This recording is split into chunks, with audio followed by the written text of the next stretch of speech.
For the third time in this year's playoffs, the Pacers have pulled off yet another impossible comeback win.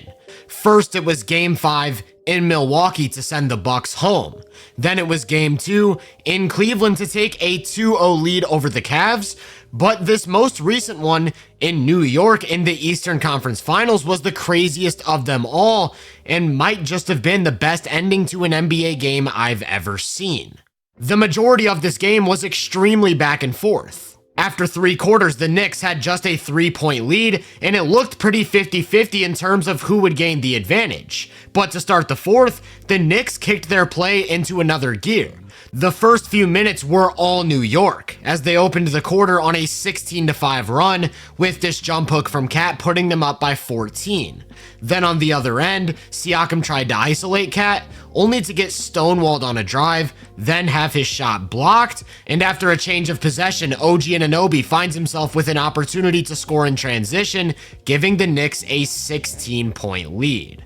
They had all of the momentum, and it really felt like they were about to blow this thing open, but weirdly, this is where Indiana thrives. When playing from these trailing situations, it's imperative that you get into your offense quickly, and there's nobody better at that than the Pacers. They're comfortable going to a number of guys for isolations in early offense, such as Siakam, who hit a couple big shots during this stretch, but more times than not, they're looking to set up early ball screen action. And if the defense does a good job of plugging the gaps to not give up an advantage, that's when they'll turn to one-on-one play, this time with Nembhard going to work against McBride. Those early ball screens can unlock all sorts of different avenues. This time you're going to see Halliburton use one from Nesmith, forcing Brunson into a hedge. Then Nesmith's going to immediately run off a flare from Bryant, which leaves him with a wide open look from up top. And speaking of Nesmith, he was almost exclusively responsible for this comeback win. On this one, he's actually going to handle the ball and set up a pick and roll. Then because of a late switch, he's left with another great look. The only problem is that they couldn't climb out of the hole because despite all of this offense, they were just going shot for shot on the other end. Sure, Halliburton and Nesmith are hitting big ones, but that doesn't do much if the Knicks are going to keep scoring themselves. However, with a little over 2 minutes left, Brunson finally missed a jumper, and that gave the Pacers their first chance to cut it to single digits. Of course, they go right back to an early ball screen to get Brunson in the action, and because Halliburton draws 2, Shepard's able to force a rotation out of the short roll before finding who else but Nesmith on the weak side for a 3. Still though, they couldn't string together enough stops to really make a meaningful dent on the lead.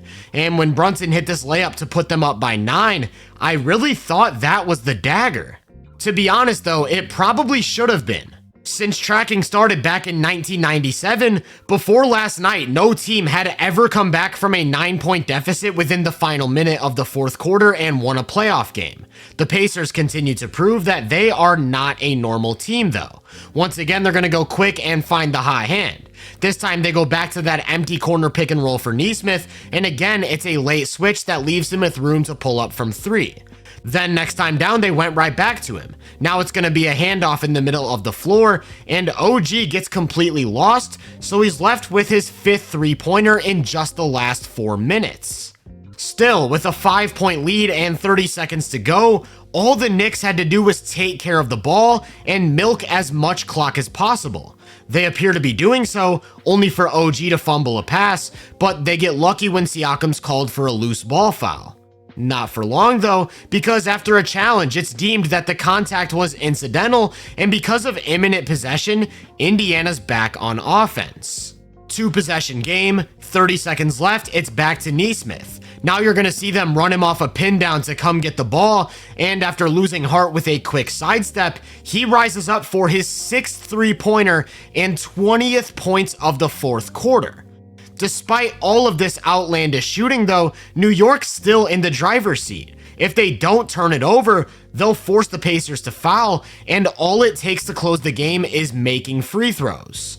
Only between Cat and OG, they shot a combined 2 of 4 from the line over these trips, which left the floodgates wide open. And from there, we all know what happens next. Oh. What? Oh my god! Oh no! He did that! Now that the game is tied with 5 minutes to go, Indiana no longer has to rush their offense. Now they're able to set up some clean ball screen action to get Turner a touch in the middle of the floor, and he creates one of the best possible shots you can get, but it just rims out. And unfortunately, that was an early theme. This time, Cat's gonna switch onto the ball to not let Turner get open, and when Halliburton plays one-on-one, he creates a great opportunity, which comes up short. On the other side of things, the Knicks were getting to their usual offense. They ran some post-ups for Cat, and he had himself a game, finishing with 35 points. Meanwhile, Brunson was busy working on a 40-piece, so the Pacers trapped him at half court in an effort to make somebody else beat them, only for some good ball movement to lead to a layup, as they once again stole the momentum. With that said though, it was at this exact moment right here, with Turner getting a chase down block, where it felt like everything shifted back in Indiana's direction. They're able to turn defense into early offense, as Halliburton finds Nembhard for a huge corner three. Nembhard's another guy who can initiate those early ball screens. This time you're going to see the Knicks concede a switch with Brunson, and he uses that space to attack one-on-one, where he hits a layup to finally give them the lead. Of course, most of these possessions are going to start with Halliburton. They went small during these minutes and made a deliberate effort to pull Cat into ball screen action. But on this one, Mikal makes the mistake of not protecting the opposite side, so he's able to reject the screen and get downhill for a tough finish through contact. The Knicks brought in Mitchell Robinson in hopes of getting some stops, but the Pacers were prepared. Like I said, they went small, and whichever forward Mitch was matched up with, they'd put in the corner in an effort to pull him away from the play while setting up ball screen action with their guards. That leaves the paint vulnerable, which then puts the Knicks in rotation, and after a couple passes, Halliburton's left with a wide open three, while Toppin crashes from the corner for a putback. Here's another example from a play later. Nesmith's gonna set a high ball screen for Halliburton, and this time Brunson's actually gonna switch. Remember, Robinson's occupied with the corner, so he's not in position to drop down as Nembhard cuts into a layup. This time around, it was the Pacers who couldn't create any separation though. Brunson was busy doing his thing as he scored a quick 6 points to keep the game going back and forth.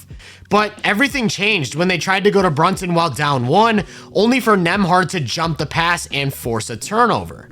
Indiana was up 1 by this point, which meant that they were now in complete control of the game, and they wouldn't throw it away like the Knicks did. I'm not entirely sure what the defensive strategy was here, but Toppin finds himself with an opportunity to put Bridges on a poster, and just like that, the Knicks have the ball, down 3 with 15 seconds to go. Brunson tries a 3, airballs, but they get a second chance, and Cat gets a great look from up top, which comes short, and after some pure chaos, the game was all but sealed. After going down by as many as 17 and trailing by 9 with less than a minute to go, the Pacers have once again done the impossible with a historic comeback win. I want to give a quick shout out to Brunson and Cat, as they combined for 78 points and both shot over 60% from the field. The biggest story though was Aaron Nesmith, who had those 20 fourth quarter points and finished with 30.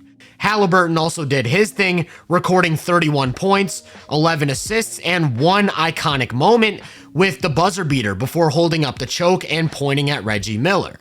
All things considered, this was probably the most exciting end to a game I've ever watched. And after just one matchup, I couldn't be more excited for what the rest of this series has in store. If you enjoyed this breakdown, make sure to drop a like, subscribe, and turn my post notifications on to be first on more content. If you're interested in my more in-depth research, make sure to check out the Hoop Venue podcast and my social media profiles. You can find those links in the description. Feel free to let me know down in the comments what you thought of this game. As always, I hope you all have a great day, and I'll catch you guys in the next one.